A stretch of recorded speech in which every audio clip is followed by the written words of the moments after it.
And we are live. Congratulations. You made it through the week. Another week of fantastic food safety, amazing products, delicious meals for everyone.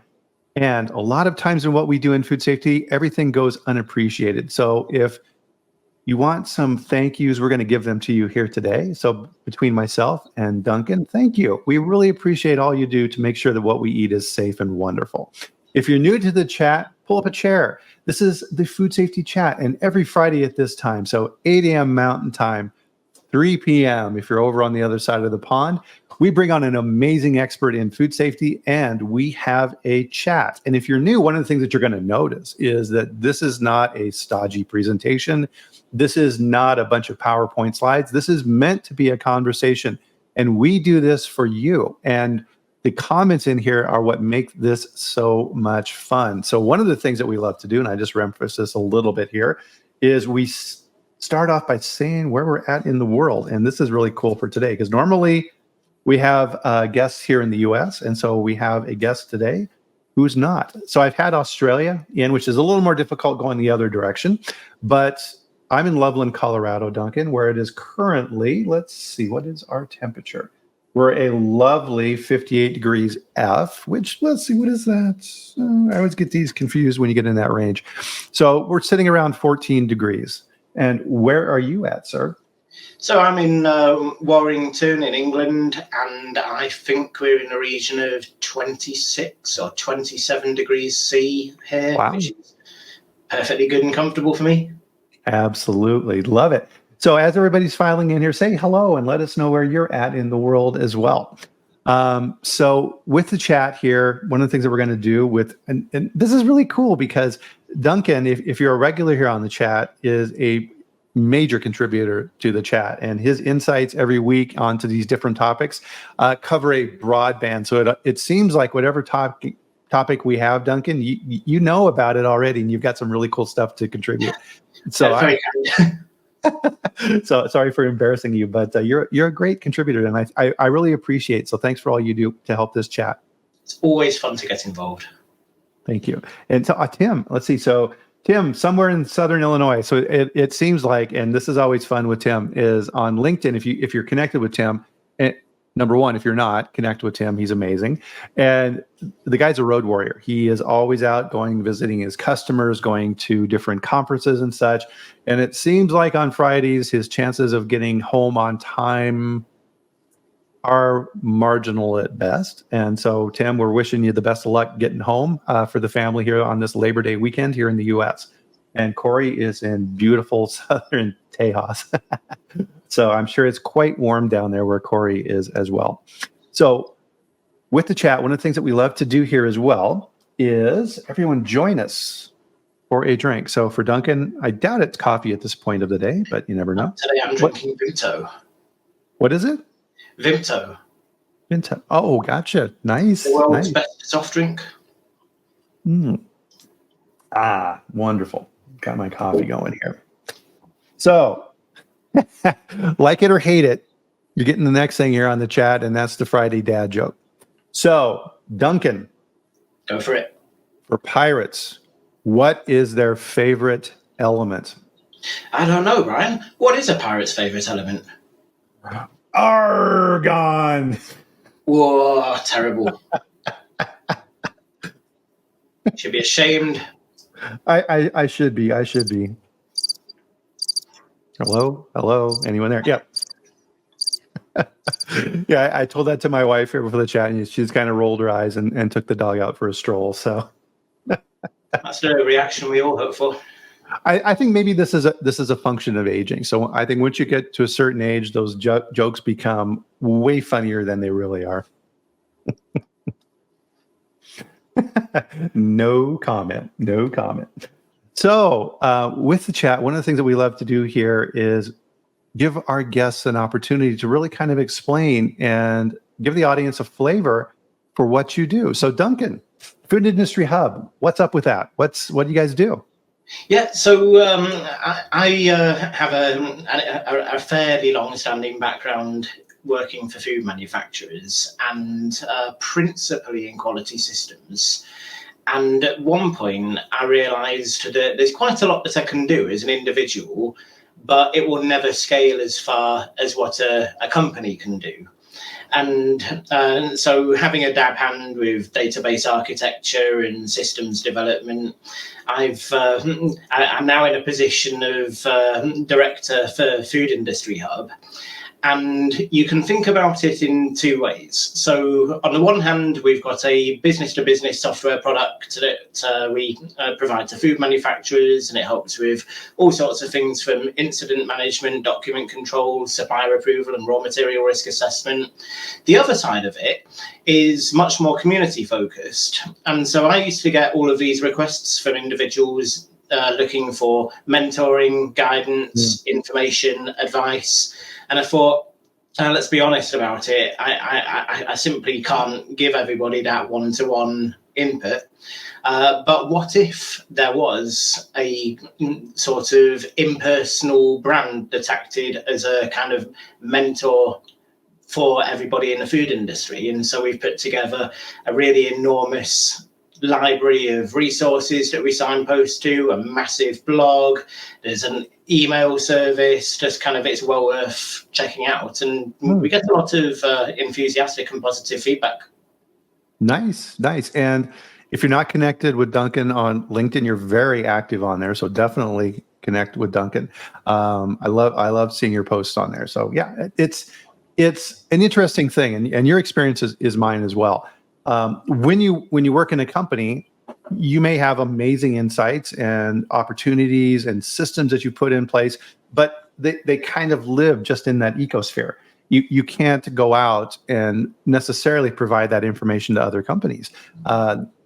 Generally, you don't work for other companies, so you're there to serve the needs of the company you're at, and that information gets siloed. And that's part of the reason why we do the chat here, and why I love what I do and why you love what you do, is that we're able to share these experiences and these learnings around food safety, because as we say here, it's not a point of competition. If we can help other companies reach new key insights, figure out new ways to do things, and realize that this isn't something that's done on your own. This is something that you don't have to struggle through these things, because the odds are someone's already been through what you're going through, and there is probably a better and easier way to do it than you're struggling through. So don't struggle if you don't have to. None of us should stand alone. Yeah, but that's part of, and I think you see this a lot, Duncan, in companies. Quality people feel like we have to take everything on ourselves, and problems are presented, and I have to fix it, and it ends up being a very, very stressful life. And don't do that if you don't have to, for sure. So yeah, I think whenever there's a safety concern or a product quality concern, you kind of feel like you're in a bit of a spotlight. And if you look at the ratio of the number of individuals a food manufacturer will employ into its engineering department or sales department compared to the number of individuals in the quality department, it can feel disproportionate. Yes, absolutely. And then they come to you and say, wow, quality sure is costing us a lot of money in our budget. We need to figure out ways to reduce that. Dr. DeFeo with the Duran Institute, who's been on the show a few times, said, do a little experiment. Send your quality team home for a week and find out what happens. And then you'll understand why that money is well spent. And I was like, man, that is beautiful. I love that. And that's part of what we talk about here in the chat at the beginning is, if you're good at what you do, Duncan, nobody notices because everything's running smoothly. Yeah, it's a hell of a value prop. Yeah.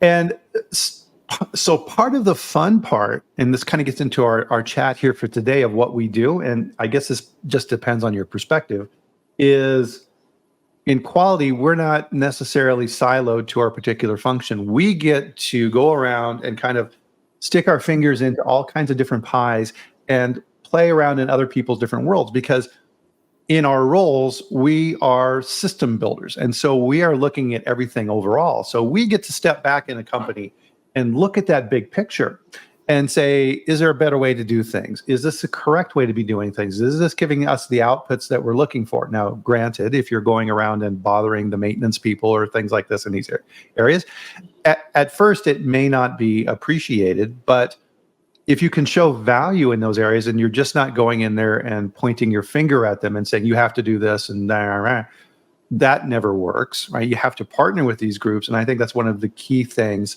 that it is a learning lesson for quality people. If you're going to be successful, you have to collaborate. Well, the phrase is persuade, incentivize, compel, in that order. Yes, and that's a great way to put it. And as Tayo says here, and I'm very sorry if I mispronounced your name, and she's all the way in Nigeria, Lagos, Nigeria. And this is a nice way to say it, right? Is quality should never be compromised. 100% agree. And with that definition of what does that mean can sometimes be lost. And that's really kind of what we're talking about today, because really, Duncan, there's been a lot of chatter out there around food safety culture. And we talk about it here on the chat quite a bit, because one of the lessons that I like to use this platform to hammer home is if you're very good at technical stuff, that's great. That's an important part of what we do.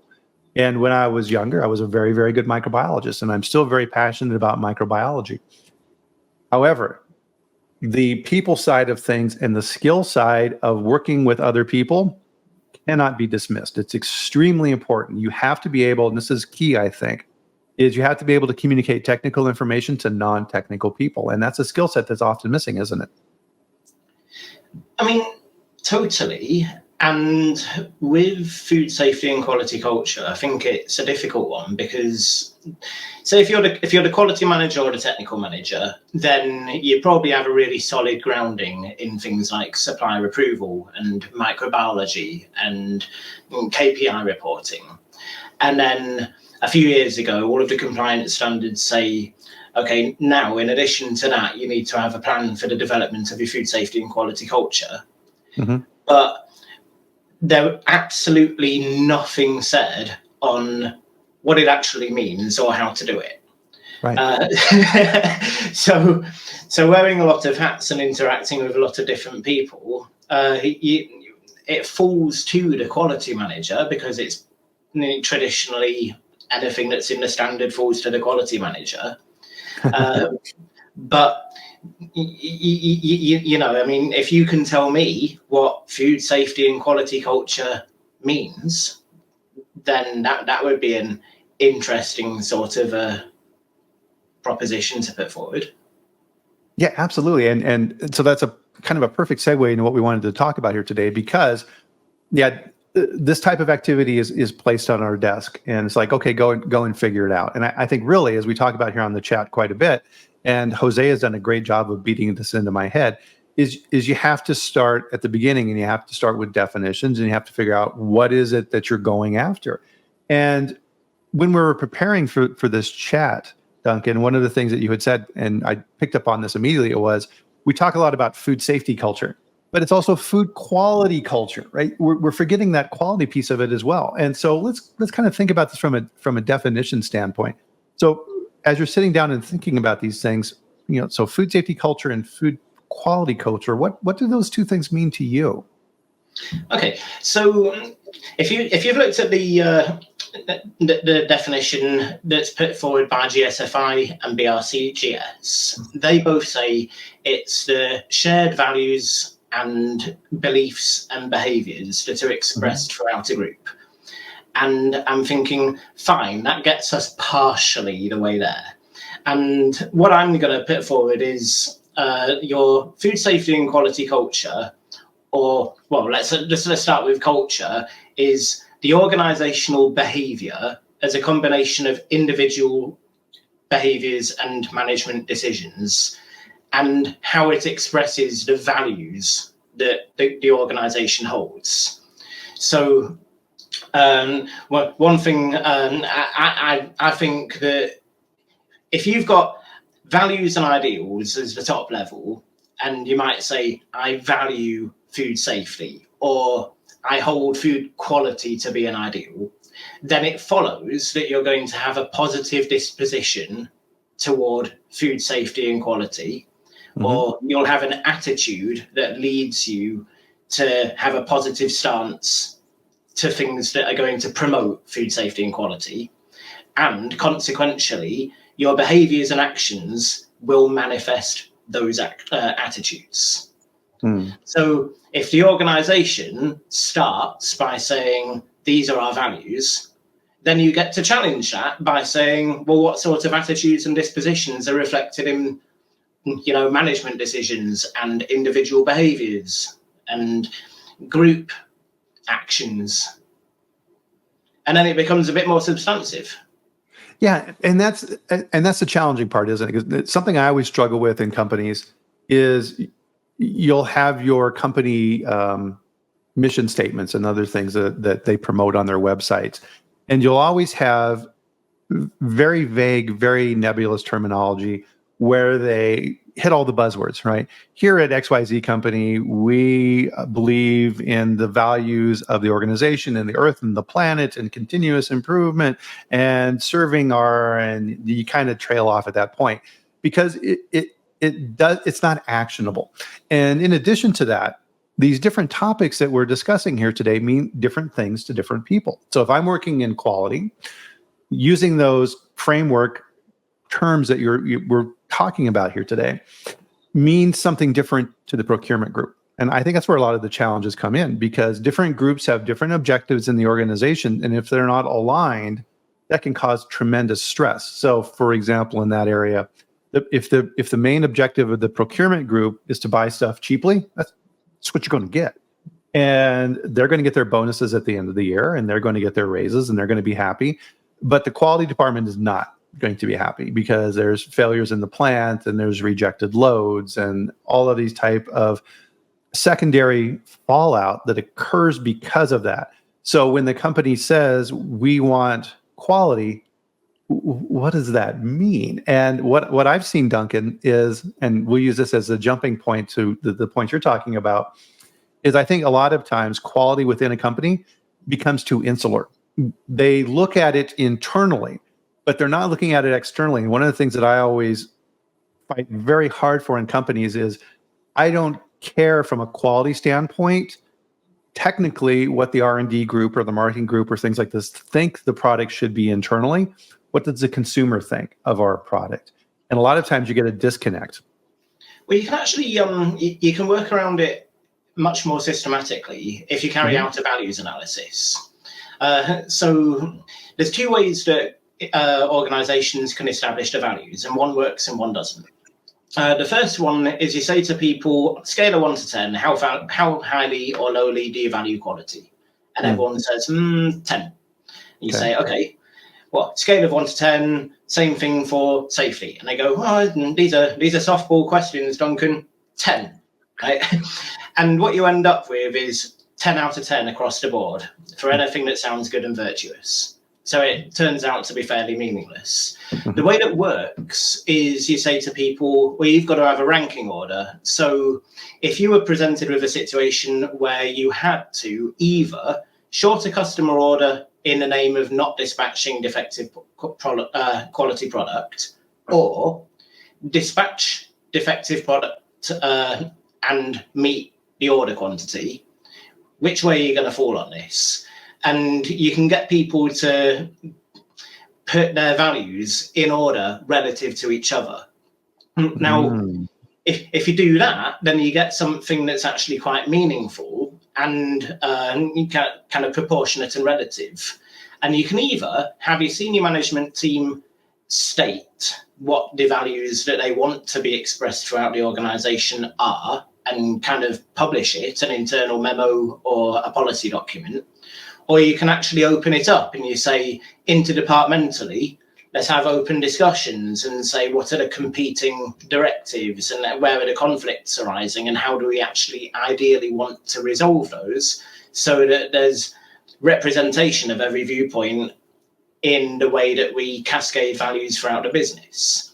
But that's kind of the first necessary step, because if you don't take the time to define what your values are through a values analysis, then you can't ever challenge whether or not behaviors and actions and management decisions are a reflection of those values. Interesting. That's a really good point. And this is what Cortland is talking about here, is figuring out how to measure these things. And I love the direction you're going on this. So for example, we all know as human beings, let's say you go to a doctor's appointment And you try and be healthy, but lots of times you don't eat things that you should, and you have that nice pizza or things like this. And you sit in the doctor's office, and your doctor runs through a series of questions with you. To your example, okay, Mr. Armentrout, do you exercise? Oh yes, absolutely. I exercise all the time. Do you eat healthy? Oh, 100%. After a while, the doctor's figuring out that he's not getting the real information, and so they'll say, okay, well, Bryan, how many drinks of alcohol do you have a week? Oh, well, I maybe have one or two. In their minds now, they're taking that number and multiplying it by 5, and say, oh, okay, well, yeah. And it kind of sets up this false assurance associated with that. And your ranking system is a very clever way, because I like that. So your ranking system by department could be very revealing. So to my prior example, the quality department, how are they ranking things? How is the procurement department ranking things? And what are the disconnects between those two groups? Well, to actually measure performance against your values, you've got to come at it from the opposite angle. So you start off looking at behaviors and decisions. Then you think, well, what sort of attitudes and dispositions are implied by those behaviors and actions? And are those actions kind of reflective of the values that we hoped to live up to? And you can get seriously objective with this. So, for example, if you think about non-conformances that you raise internally, what's the ratio of proactively generated non-conformances as a result of things like internal audits and proactive escalations, compared to reactive as a result of things like customer complaints and defects that you identify through analytical testing? And what you want is to have more proactive escalations than reactive. Alternatively, you might say things like, if you look at the internal audit schedule, are we taking management decisions that really prioritize adherence to the schedule, or are we consistently drifting and putting off the audits because we just think of it as a bit of a nuisance? It gets in the way of the real job of whatever it is, that kind of thing. So you can actually scrutinize organizational behavior and what is implied from actions. And you know that I don't take, hand washing, I think, is a very, very poor reflection. It's not got anything valuable to tell us about food safety and quality culture.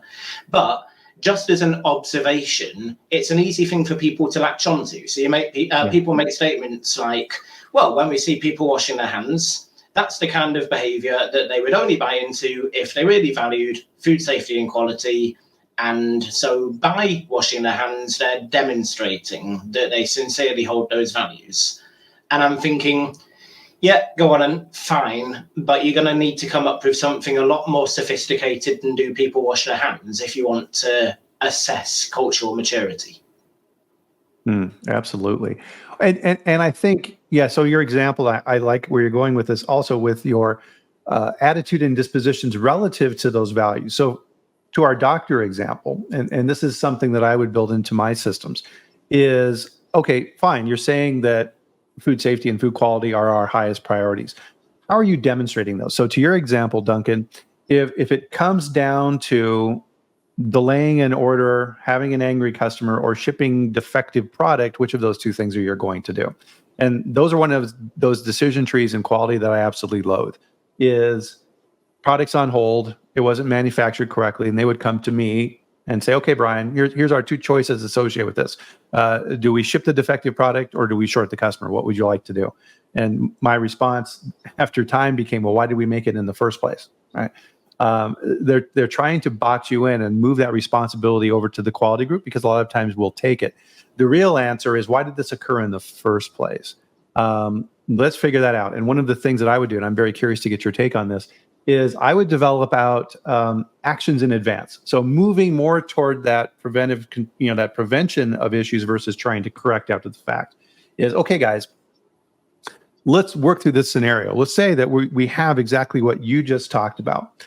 And what is our decision going to be as a company? Well, our values would indicate that doesn't ship. Great. So when that actual decision point comes, the decision's already made, right? It's like, well, hold on a minute here. Are we changing our values now? We've already decided in advance that course of action isn't the correct one. So why are we changing our minds now? And being able to have that reflective approach to that. What are your thoughts around that? Well, with the do you ship it or not kind of debate, I think you should be able to have that decision fall out of your values analysis, and it should simply be a decision tree that says if it doesn't meet specification and QAS, then you kind of say if it's a red on a QAS, then you're definitely not dispatching it. If it's an amber, then you take a managerial decision and perhaps reach out to the customer and get customer authorization. But that's really in the event of an amber.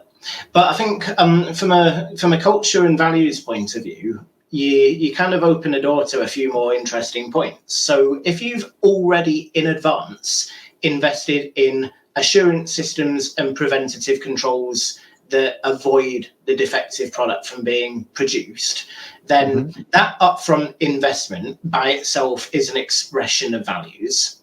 And you can actually incorporate budget allocation into quality assurance processes as being a measure of managerial value. The other part of it is you can identify conflicts in your values system. So let's imagine you've got an operator standing at the back end of a freezer tunnel, and there's a load of defective product coming out, and it's 3:00 in the morning.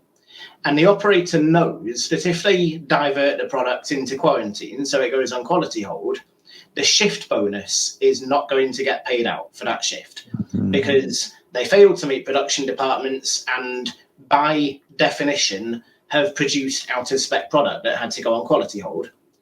And the idea in those sorts of bonuses and incentive system is only produce good quality product and then you get your bonus. But it actually turns into a disincentive against taking quality control measures. Right. So, you know, it can get quite complicated in the way you apply it. Right. So you end up with this. And yeah, but it's actually a manifestation of conflict in your internal values system. Because when you try to align incentive systems, a lot of the time you can have that unintended consequence. Exactly. And so the example that always comes to mind for me on this would be, let's say that you have a machine operator in your scenario working on the night shift, producing product, and their filling machine starts making a funny noise. And this operator is a veteran and they know what the machine should sound like. They approach the supervisor and say, hey, you know, my machine sounds strange. I think something may be wrong. To your point, the decision point at that time would be to, okay, well, we need to shut down and do a quick investigation to see what's going on, pull in the quality group and what have you. If the supervisor goes, nah, keep running, I don't care. Right? The supervisor on the next shift, I don't like anyway. We can let him deal with it during his shift. Keep going. I'm not going to miss my target quota. The operator goes, oh, okay. The chances of that operator bringing up that issue again to that supervisor are very small, because they already know what the supervisor is going to say.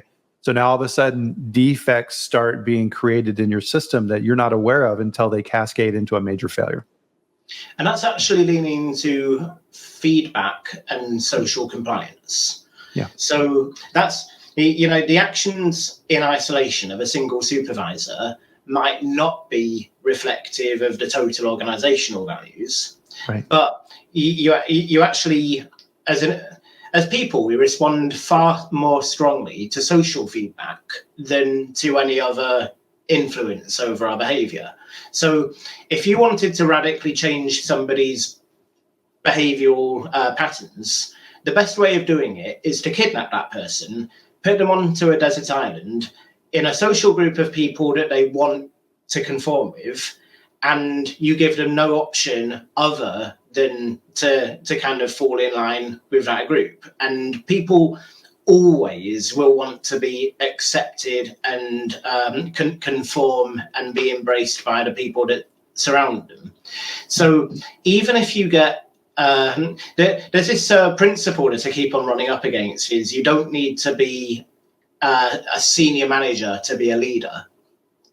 And that is true in the sense that you have got social influence, irrespective of your position on the hierarchy. Yeah. But the backhanded sort of double-edged sword that comes along with this is every single time I've ever heard the phrase applied, it's been from a senior manager who wants everybody in the organization to take a positive leadership role without any progression to accompany it. So it's kind of a mixed bag. Well, that's a really good point. Yeah, let's explore that a little bit more because, so for example, if I'm working on quality systems in a production facility and I'm looking at, we'll keep going with the filler example. So let's say that there are, over the course of the different shifts in that production facility, there's 20 people who are qualified to run that particular piece of machinery. What I will do, to your point, is I'll talk with that group and say, who are the leaders? Who are the influencers? And I won't ask that necessarily directly. But as you have a larger pool of people within a particular process, you have a pretty decent bell curve associated with that. You'll have the average operators who can run the machine with some guidance. You're going to have a group, in this particular example, let's say 2 or 3 individuals who are fantastic at running that particular process. And then you have the other end of the curve of the people that are terrible at running that piece of equipment. And it always seems that the downtime and the issues occur associated with their activities during their runs. You need to focus on the top 3, and whatever they're doing within that process, utilize their skills and their influence within their peer group to run that piece of machinery the same throughout that group. So your goal is to take that information from the top 3 and transfer it to the rest of that group. And you're doing that, to your point, Duncan, in my view, through peer influence. It's not me coming in and dictating as the quality person. It's like, okay, guys, let's figure out the best way to run this piece of machinery and let's talk about it. And what do we do if we have a deviation associated with that? And then building that into the processes. What do you think of that? So one of the problems that you run into is the most socially influential group and the most competent group are often starkly divorced from each other. This is a thought I only just had, but every factory environment that I've been in, I would say it seems to take 2 distinct type of people. And when I've seen people that are really excellent, diligent operators who really embody ownership, that's often not, they're often not the most socially influential on the shift. True. So you need to be quite careful when you're talking about you need to take the top 3. Which top 3 are you referring to? So I'm referring to the top 3 from their viewpoint, not my viewpoint. And then you can back that up with data. You can look at the compliance rates associated with that. But to your point, and that's a very good one, Duncan, thanks for bringing that up, is it's exactly the same in what we do in quality. The most technical people are not necessarily the leaders. Well, I'm thinking as well about the GFSI guidance document on quality, and it's got all of these pillars, and it's talking about leadership influence, culture, inclusivity. Then you've got interactions with the quality system, then technical authority, and that kind of stuff. And what I like about it is it identifies differentiated influences that will act on the overall company culture. But what I think it fails to take into account is that hierarchy from values and ideals through attitudes and dispositions that cascade down into behaviours, actions and decisions. Mm-hmm. But if you were to say, look, we do the values analysis, we establish what sort of values we want to be the guiding principles that shape our actions, then how do we actually encourage and reinforce that? And I'm thinking, you take your social influencers and you try to get them to lead the charge on peer pressure and reinforcement. Then you look at your quality management system and what sort of in marketing you've got what's called touch points. So for if I was going to do an advertising campaign, every time you see a television advert, that's a touch point. Every time you see an advert in a magazine, touch point. Product placement, touch point. And I'm thinking, let's imagine you apply these principles in a factory. So you've got a record sheet that people are filling out. Well, there's an opportunity for a touch point that reinforces food safety and quality ideals. Same with the poster on the entrance to the factory. And talk about artifacts, but from a marketing point of view, these are touch points, and they can, with repetition, you can reinforce values and beliefs. Then if you've got legitimate authority from managers, then there's absolutely no doubt about it that it does carry sway and influence, even if it's not always necessarily the most heavily weighted cultural influence. You take all of these things in concert, and you can have a feedback mechanism that kind of gradually shapes and reinforces and steers the way culture, is applied throughout the organization. But all of that should be a secondary process. So you need to first look at values and ideals and attitudes and dispositions and what sort of behaviors would manifest themselves ideally, and then think about, well, how do we influence and shape it and guide it? Yeah, exactly. Fantastic comments coming here. And so, Duncan, we definitely have people thinking about this, which is awesome. So Jill put up here, leadership and food safety are two different skill sets. And until technical experts prioritize and value leadership skills, won't these challenges continue? Good question. What do you think, Duncan?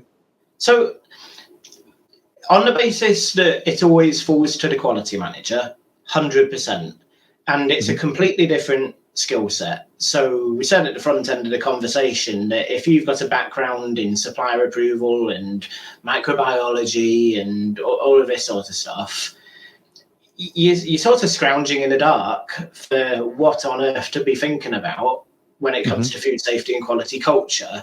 Because I used to,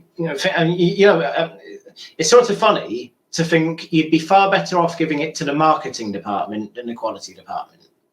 Right now, if I want you to buy a Mercedes-Benz, it's not the market, it's not the quality guy, it's not the engineer that built the car that's going to persuade you to buy it.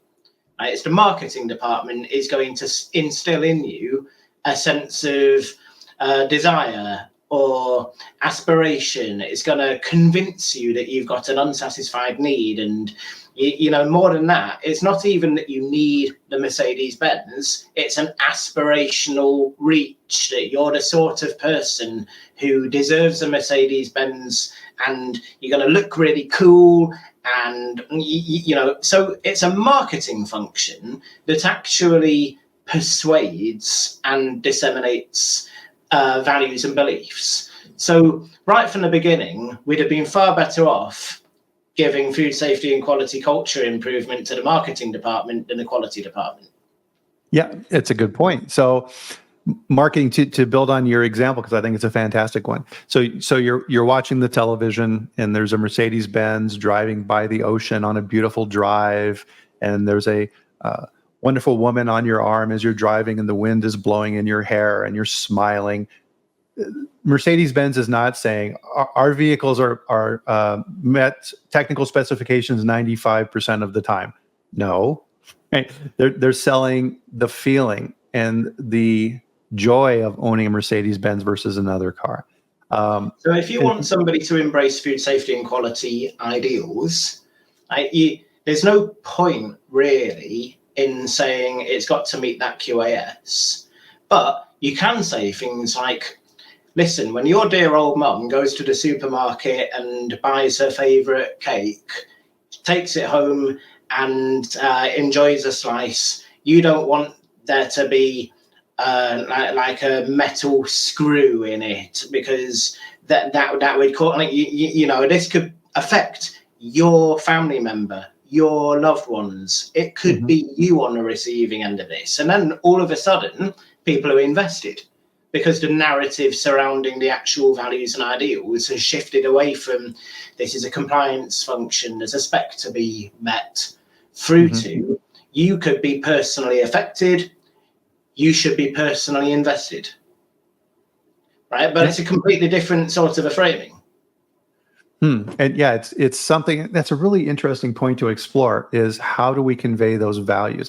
So to Cortland's point here, and so he spoke the word Ferrari, but you would think, as the more money, and if I'm missing your point here, Cortland, please elaborate, is Ferrari is extraordinarily expensive. You would expect extremely high quality and reliability, and no, not necessarily. Ferraris are known for, special particular models for having lots of mechanical issues, and they're always in the shop, and you need to get them worked on. But you're not buying that, right? You're buying the feeling of owning a Ferrari. I've worked my life, I've worked very hard, and now I'm going to reward myself with a Ferrari. And I'm willing to put additional money into that car to maintain that lifestyle and that feeling that I aspire to. And I know we're sort of laboring the example at this point, but if you got to... I think this is good, because we don't think about this in quality. We're technical people, right? I think it's very important to build on this. So please, yes. Well, let's say you've got two car buyers, and one of them is a mum with 3 children, and what she's really concerned about is fuel efficiency, safety, and what the insurance premiums are going to be. And conversely, you've got a 23-year-old millionaire guy, and he's concerned about how cool am I going to look in this? How exciting is it going to feel on track days? And what am I going to look like curbside? And both of those two needs are felt differently and need to be appealed to differently. And the type of product that you're putting to both of these individuals is identical in its nature. It's always 4 wheels, engine, and it's a car. That's what you're pushing. But the actual felt need and solution offered is drastically different. And my entire thing here is, it's completely immaterial when you're trying to convey food safety and quality ideals. It's a different type of an argument, but it still sort of pendulum swings back to this sense of you're not going to instill a really deep baked sense of ownership and commitment by saying to somebody,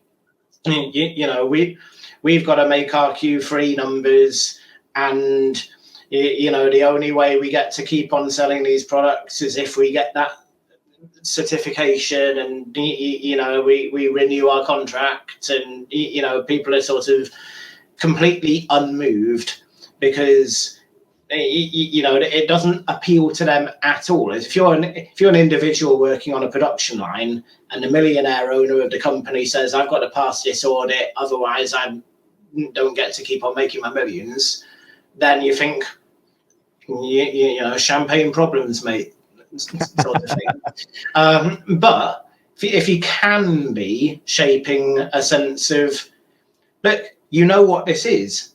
When you go to the supermarket, chances are you probably are in the consumer group for this. And you'd like to believe that even if this isn't the particular thing that you buy, the stuff that you do buy is made by people that are invested in your safety, and you're not going to be made ill. This isn't going to do you harm.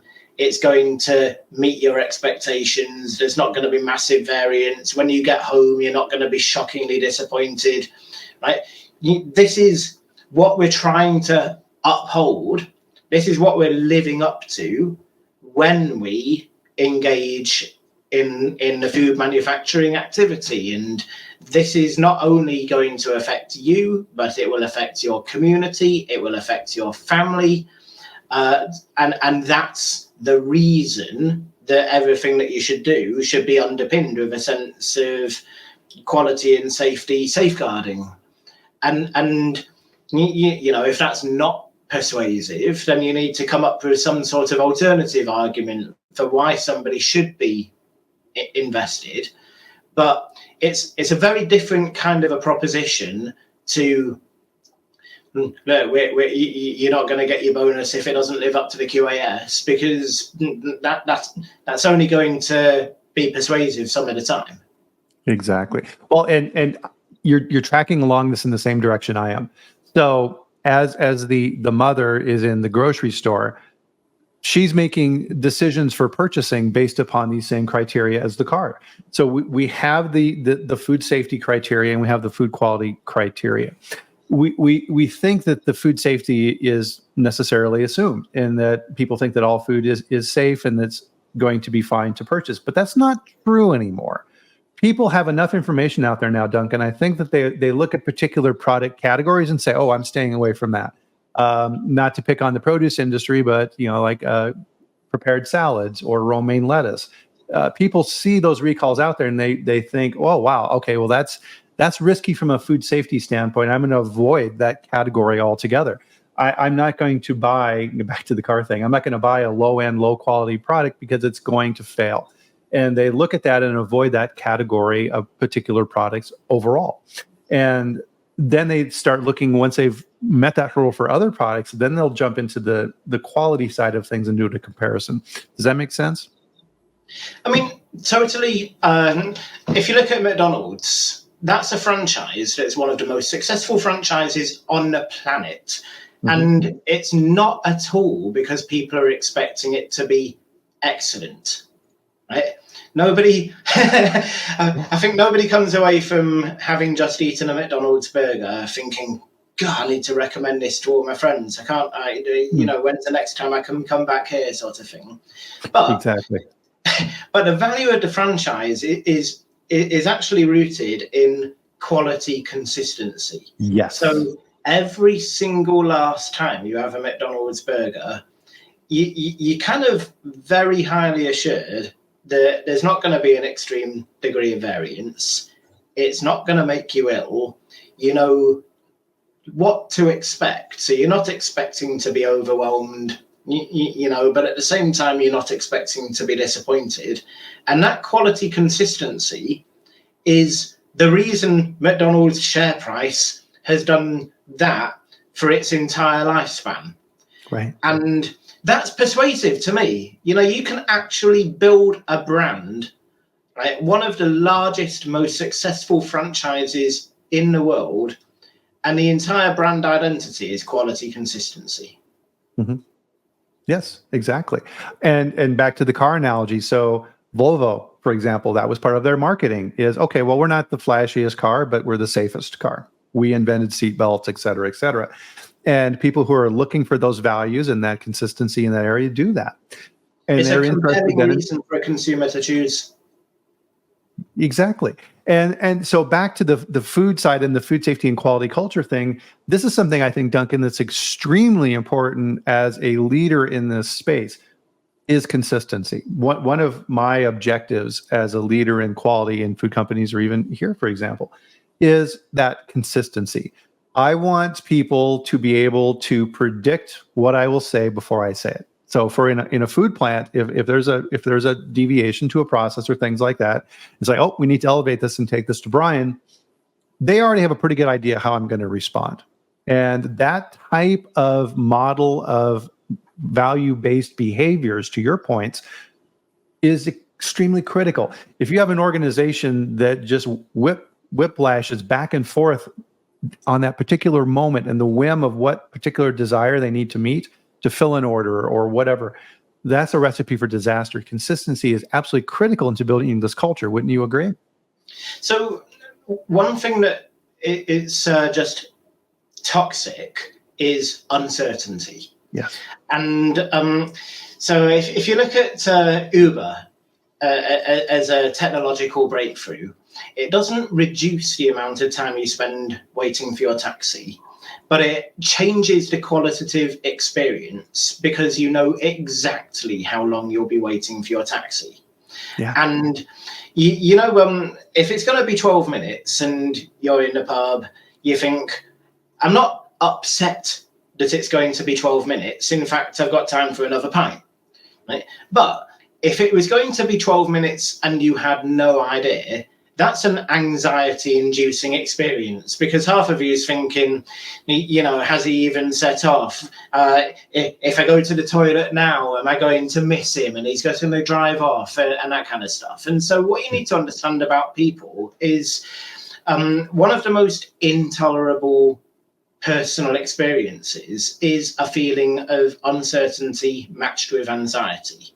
Yeah. So when you look at the organizational culture impact of that, if you've got all of your managerial decisions and actions are very consistently pinned to a set of values that you always apply, and people are able to predict more or less the outcome of certain situations, then it makes you more approachable, and people are far more willing to engage in problem solving, fault reporting, escalation. You've got more transparency. It's just going to enable root cause analysis and continuous improvement.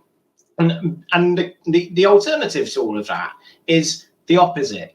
So if you are having mood swings, half the time you're shouting, half the time you seem uncertain, half the time you're, every now and then, just to mix things up, you seem quite empathic, but people never expect it.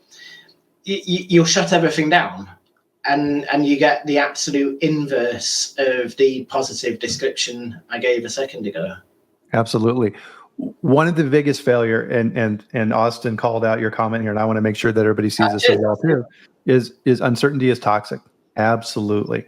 The worst thing a plant manager can do is, if you have a failure in your process, is to go look for someone to blame. Because if you do that, now all of a sudden that culture becomes a culture of hiding information so that you don't get blamed. Wow. If that happens, you're dead. In fact, you can't. You consider it oil and water. You can't have a blame culture and also have a quality culture. Yes. Because I imagine if something goes wrong, and the first thing people are thinking is, I'm afraid I'm going to get blamed for this. What are the consequences going to be to me? Then first is, well, I'll try to hide whatever fault just emerged. And second, if the fault is identified and investigations launched and the root cause analysis process rolls out, keeping my mouth shut. Thank you. Yeah. Right? So you can't, the two things do not go hand in hand. No, absolutely. And so from our prep points for our discussion here, definitely, I think this kind of wraps in very nicely, and I want to leave enough time here to talk about this. Here's our chat reaching, getting to our final 7 minutes or so. Is culture is about observing, not mandating, and I love how you phrased that when we were preparing for this. So let's kind of dive into that a little bit here with the time that we have left. So you can learn a lot just by watching what people do. Can you elaborate on that? Yeah, you can. And so if you look at people's behaviors, you can look at what attitudes and dispositions are implied from those behaviors. Yeah. And then extrapolate, well, what sort of values and ideals ultimately guided all of that. So if you're just looking to make an assessment of current state of culture, observation is where it's at.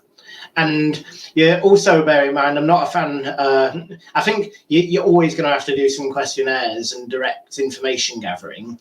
But just bear in mind, it's kind of, people are absolutely rubbish at self-reporting reliably.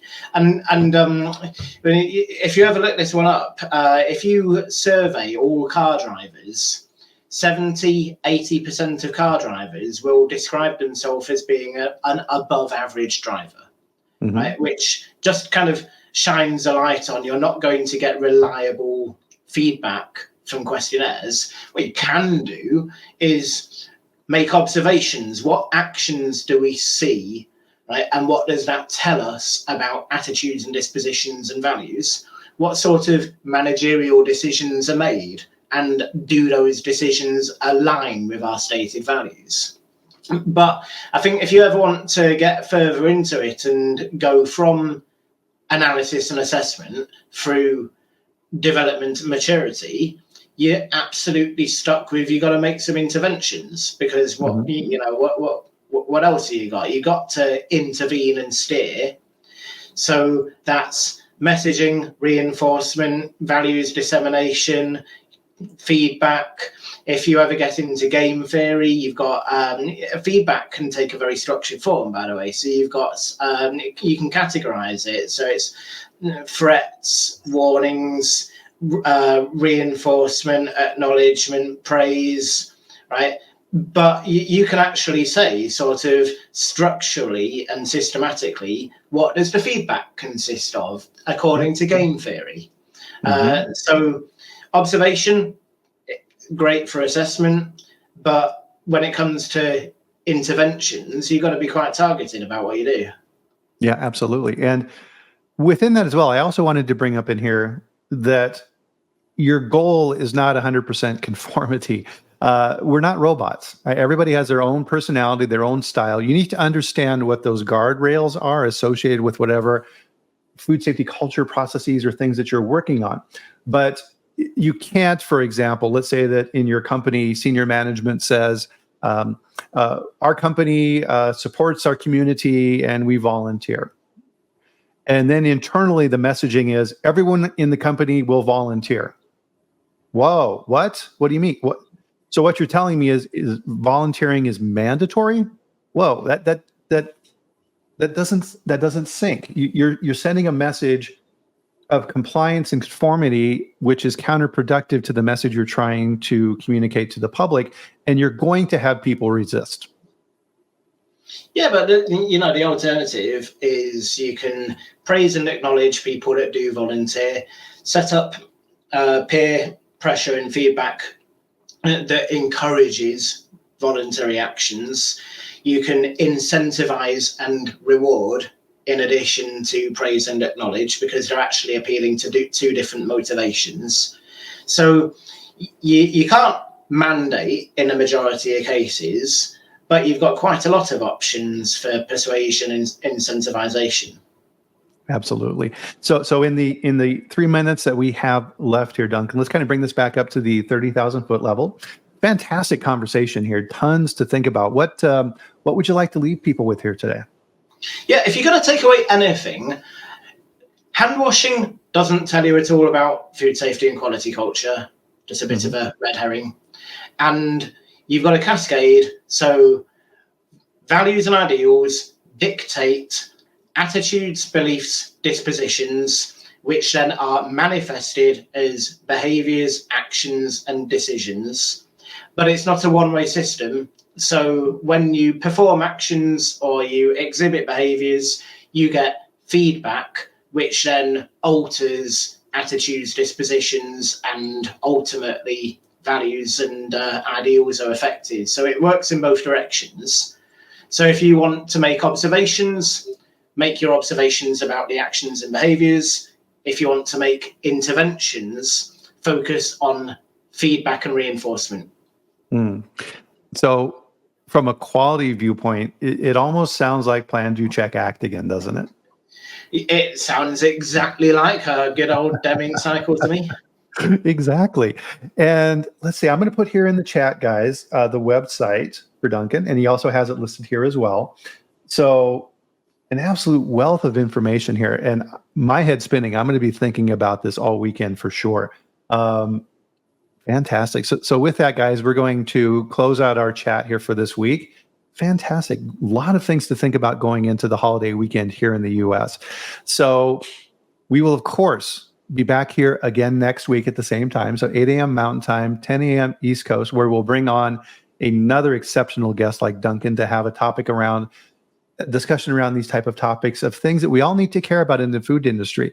And I know that I'm going to be going back and re-listening to this chat because there was just a ton of information there. So Duncan, thank you very much. No, it's always good fun. Absolutely. And thank you to our participants as well, because absolutely, I love the community we're building here around the food safety chat and the people that we have in here and the contributions top notch. So thank you, everyone. We really appreciate it. Everybody. And next week we'll be back. But in the meantime, have a great time, and we'll do it all again next week. So Happy thanks, Friday. everybody.